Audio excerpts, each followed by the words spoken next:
Speaker. Please allow me to congratulate the Honourable Minister of Finance for excellent budget presentation, as he is known for articulating and compiling such a budget. And also to the Ministry of Finance staff and the staff of the ministry, departments and regions in compiling their annual budget submission. Nevertheless, Madam Speaker, the views that will be expressed by me is reflection of the views of the plenty poor people of Guyana. Madam Speaker, I am obligated to represent the people of Guyana by being the voice of the people. In keeping with Article 9 of the Constitution of the Republic of Guyana, which states, quote, "Sovereignty belongs to the people who exercise it through their representatives and the democratic organs established by and under this Constitution." End of quote. Madam Speaker, let me confess that the majority of the people of Guyana say Budget 2013 at a glance is undoubtedly a good budget for all Guyana.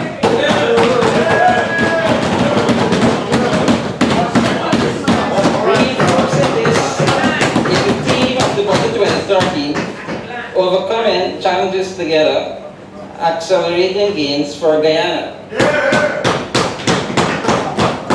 Madam Speaker, this is where the problem exists. The Budget 2013 was not crafted for the people of Guyana, but rather for Guyana. It was crafted for the rich and the middle income earners, the large and medium scale enterprises, and finally for the destitute of Guyana that would be locked away, but nothing for the working poor, the small man, the real man, earning minimum wage. Madam Speaker, after the more than 3-hour presentation by the Honourable Minister of Finance, Dr. Ashley Singh, on Monday, the 25th of March 2013 last, the length of the presentation and the assertion that the 208.8 billion budget is the largest ever, being that there was a 8.3% increase over the 2012 budget, gives the erroneous impression that these facts alone make the budget an excellent one. The Honourable Minister of Finance mentioned the sterling performance of the economy. All these things are commendable achievements for this administration. However, our poor and ordinary citizens are asking the question about what all this sectoral growth means, since there is little or no improvement in the standard of living. Madam Speaker, several times over, the people of Guyana have heard the Honourable Minister of Finance say of the largest budget ever. What did this mean for the plenty poor people of Guyana? Did the government use the largesse to pay the public sector employee a decent living wage, or a public assistance increase that is truly meaningful? Alternatively, to ensure that old age pension levels are adequate? The answer is no, no, and no.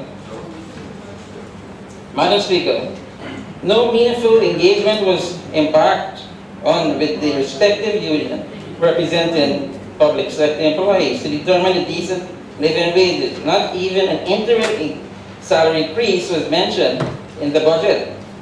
Although Volume 1 of the Estimate of Public Sector, page 44, Agency 3, Ministry of Finance, Program 031, Policy Administration, underline item 6141, revision of wages and salary contained $4.4 billion. This amounts to 17.7% over what was allocated in Budget 2012. Madam Speaker, what else would the Guyanese people expect from a government that is bold enough to glorify commitment and renege on its implementation?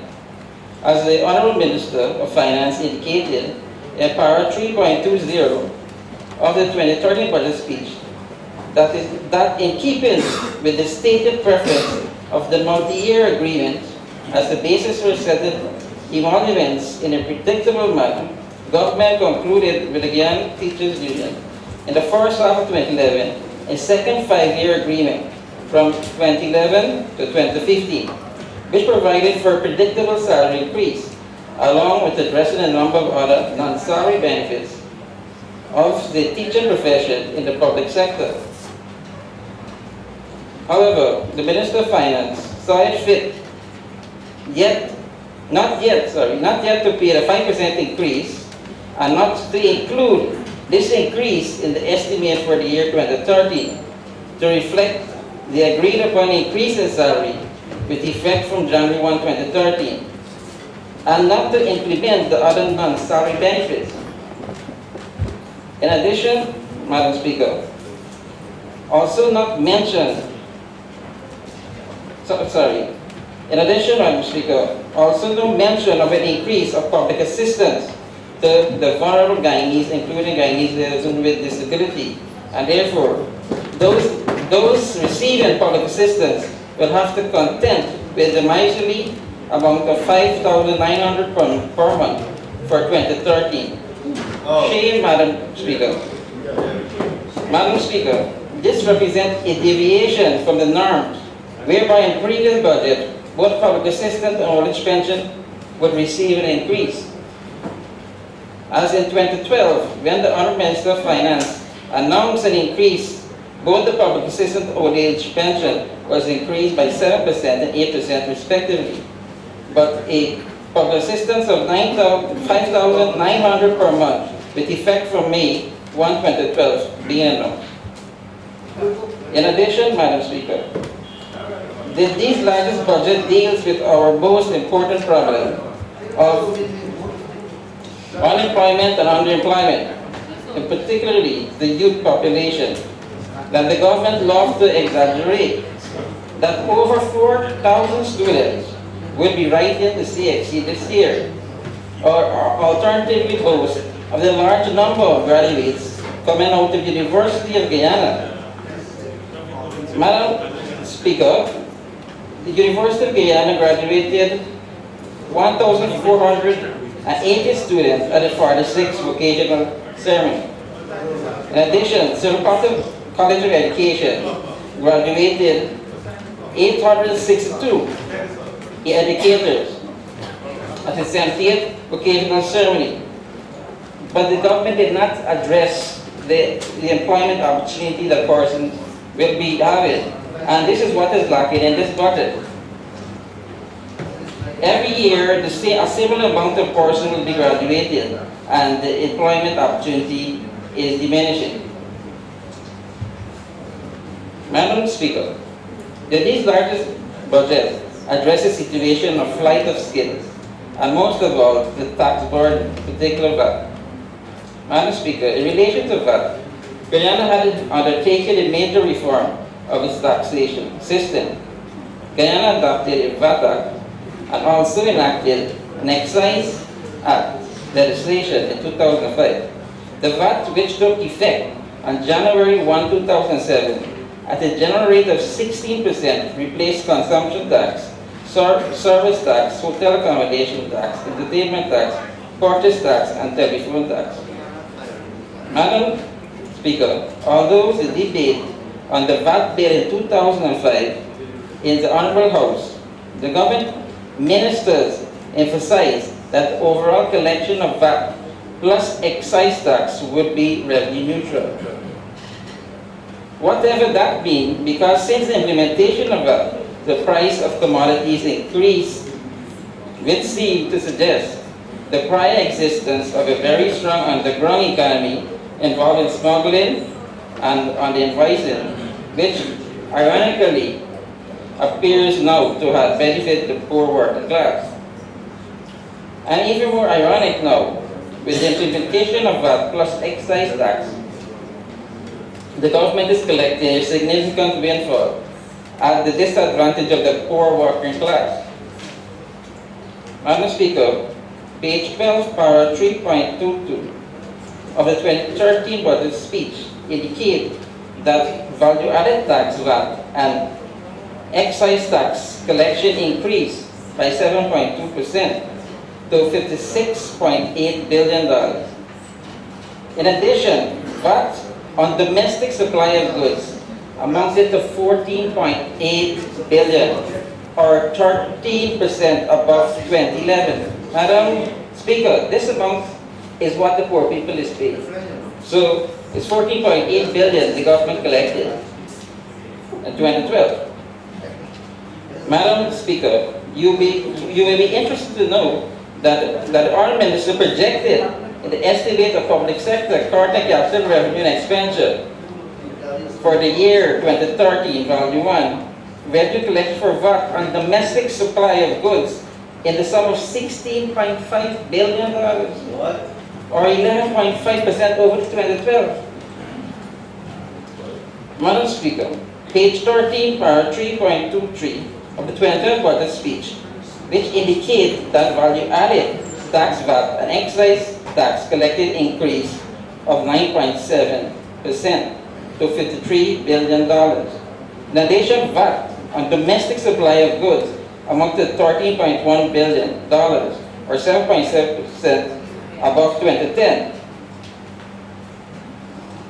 Madam Speaker, what this is indicating here is a progressive increase of VAT that the poor is paying. And for 2013, the minister is projecting $16.5 billion, 11.5% increase. Madam Speaker, maybe the honourable minister may see fit to ultimately reduce the VAT from 16% to 40% in the first instance during the 2013 debate.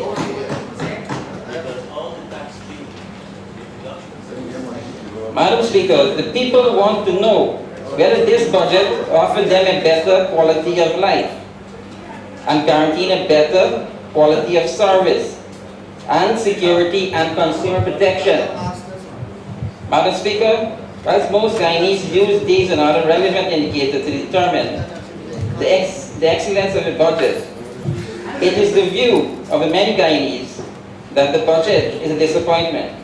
It is not going to significantly transform the people's life because of the absence of programs to address the working poor and vulnerable, including persons with disability. Further, it's the view of the people of Guyana that the government's responsibility is to put in place policies that will give the poor and vulnerable people hope and the kind and skills to build the capacity, and therefore must give priority to projects that raise the level of income and creation of permanent jobs. In keeping with Article 1 of the Constitution of the Cooperative Republic of Guyana, which states, quote, Guyana is an indivisible, secular, democratic, sovereign state in the course of transition from capitalism to socialism, and shall be known as the Cooperative Republic of Guyana, end of quote. However, it is seen that the PPPC government is in the course of transition from socialism to capitalism, which is a direct violation of Article 1 of the Constitution of the Cooperative Republic of Guyana.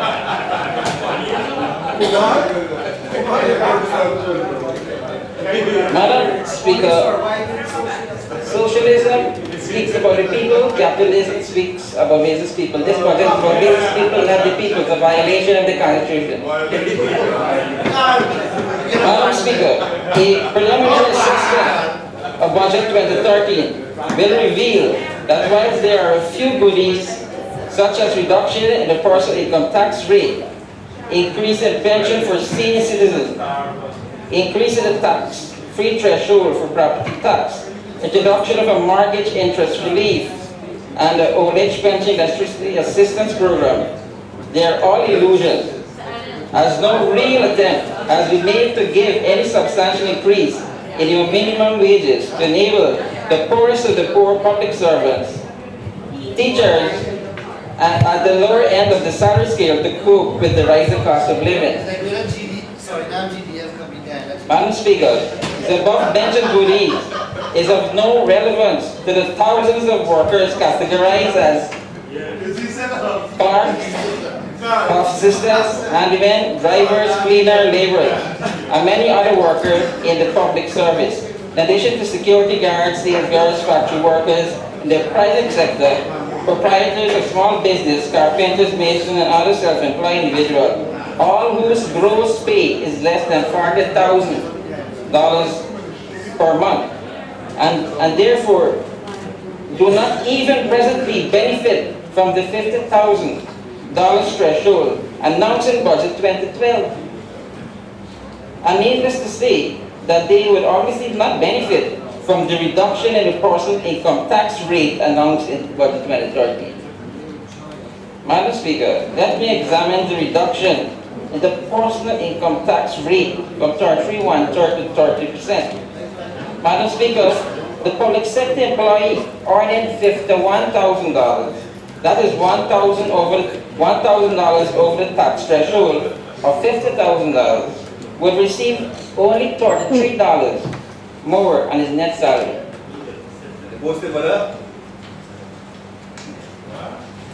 However, Madam Speaker, the public sector employee earning $51,000 and to a maximum of $150,628, $150,628 being the maximum ceiling for NIS, will now have to pay 1% increase more on his employee's contribution, which work out to be at the minimum $510 and at the maximum $1,506. So this employee that is getting $1,000 and benefiting from the reduction in the PAYE is getting $3 saving, but he will be paying $510 to the NIS. So he's worse off at the end of it.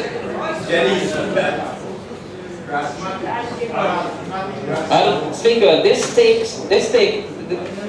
his take-home pay salary would be less, coupled with that of transportation and food bill, which will go up because of the unscrupulous business community that embraces budget, will increase price because they believe the people are taking home more money, which is not true. However, the poor will have to pay because there is no price control mechanism. Doesn't matter what amount of salary they receive. Even with the constitution that say Guyana is in the course of transition from capitalism to socialism. Shame, Madam Speaker, as all what the poor working class are asking for is when they would actually begin to see a change in their pocket. Madam Speaker, needless to say that the working poor Guyanese do not take loans to build their homes, and they live in what many would call slum-like condition. They cannot even qualify for a small loan, much less to borrow up to $30 million to meaningfully benefit from the market interest relief. In addition, Madam Speaker, needless to say that their mansion do not value $40 million in order for them to benefit from the increase in the property tax threshold. Madam Speaker, Budget 2013 appears to be more of a political management tool in preparation for elections and to test the joint opposition results. It is a camouflage of figure intended to dazzle and be used.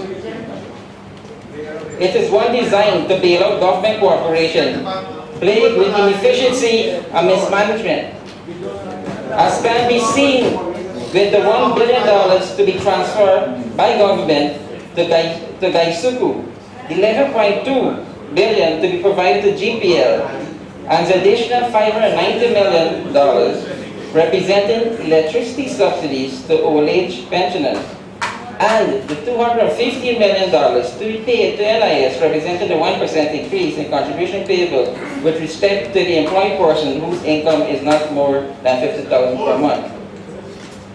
Madam Speaker, it is the view of the people of Guyana that the above-mentioned entities need institutional restructuring and depoliticization to address the current situation of the mismanagement and efficiency before any fundings are considered, as the continual bailouts are preventing much-needed financial resources from being utilized to pay better wages and salaries, old age pension, public assistance, reduction in VAT, and reduction in Barbie's Bridge toll.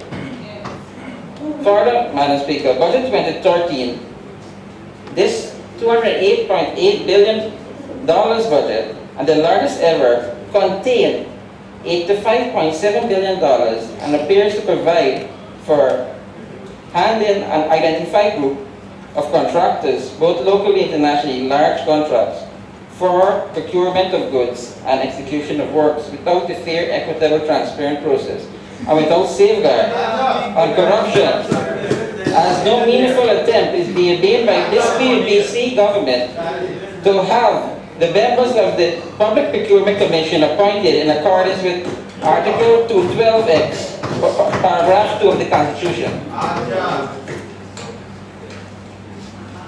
Madam Speaker, needless to say that the BBC have not yet submitted the nominees for the Public Procurement Commission to be nominated by the Public Accounts Committee and approved by the National Assembly before being appointed by the President. Shame, Madam Speaker. As any responsible thinking political party that demands transparency, accountability, and an end to pervasive corruption that is so widespread in Guyana would want to put the necessary system in place to curb the situation, and even more reason to do so after knowing that the budget would be the largest ever at $208.8 billion and with a $69.6 billion budgeted for total other charges and $85.7 billion budgeted for capital expenditure. Madam Speaker, to reinforce my argument, this year alone, at least 74% or $155.3 billion of public expenditure relate to the procurement of goods and services, as well as execution of work. However, there was nothing mentioned in the 2013 budget speech about the long-awaited, as I mentioned, Public Procurement Commission to oversee all the government procurement as a functioning of the various tender board and to ensure that the contracts to the value of billions of taxpayer dollars are awarded transparently and not siphoned off to the hand-picked contractors through a flawed tendering process that is currently open to manipulation. Madam Speaker, it is no secret that there is huge public dissatisfaction in the way contracts are awarded and the quality of work executed, such as the yearly procurement of drugs and medical supplies for the Georgian Hospital and the Ministry of Health, with prices which are far cry from being realistic and competitive. As the many PPP flagship projects, like the bungled US dollars 15.4 million contract, which was handed to Synergy Holding, a company addressed that was a Sarin Puja shop in Florida that was given the money to build a mile of falls. And the overpriced Marriott at $60 million US. It was reported sometime that a similar project of this nature in Jamaica would cost about quarter of this amount. In addition to this is the specialty hospital that the government is building for $18 million US. In addition to that is the $150 million expansion of the Chedijagan International Airport.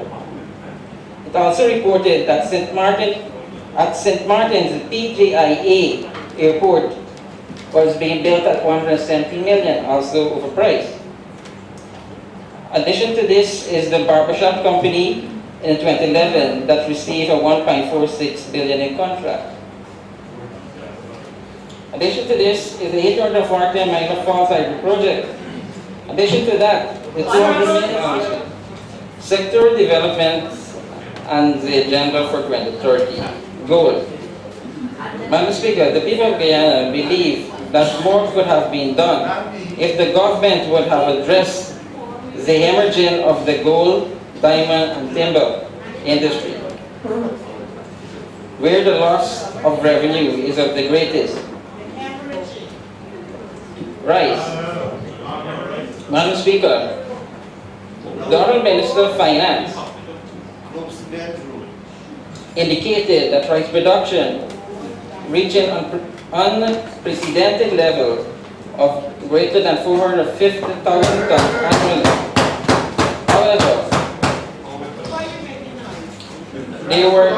However, there were no mention of the hard work that the rice farmers put in producing the rice and all the challenges they face.